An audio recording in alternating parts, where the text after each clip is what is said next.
tú me digas que tu hijo llega a la casa. Si los haitianos fueran es feo esto que voy a decir. Usted llega a su casa y le pregunta al hijo, cuéntame de ti, tipo, tengo amores con una haitiana. Una haitiana, ¿y dónde tú encontraste? Pero tú eres loco. Tú le preguntas, tengo amores con una venezolana. No me digas. Tráela para. Ay, qué lindo. No, de una vez te dicen tráela No para me conocerla. digas. Vamos a hacer los Es papeles. así, coño. Vamos a hacer los papeles. Es así. No me vengan. Y tal vez la haitiana es más bonita, más trabajadora, O más inteligente. dedicada, más íntegra. Y tiene mejor fama la haitiana. Más preparada. No, puede tener más, puede ser más íntegra, puede ser mejor esposa, pero hay una vaina con eso. Sí, es verdad. Y si fueran blancos, hiciéramos frontera con ellos, nos fuéramos a beber los viernes para allá. Petonville Val, allá estuviéramos nosotros bebiendo. Estuviéramos enseñando la haitiana. Tuviéramos crédito allá. No, y bailando bachata con la haitiana. Y enseñando allá. Eso no es mentira. Y un paquete rico haciendo.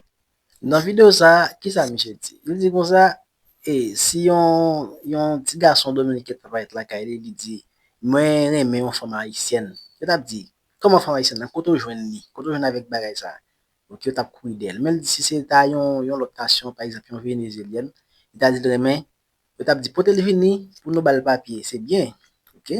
Même si dit ça l'aide. Qui raison qui fait que Dominicain pas qu'à marier avec haïtienne, c'est parce que nous pas un peuple qui blanc. Ok, ça le dit. Même pas reconnaître mon ça comme peuple blanc.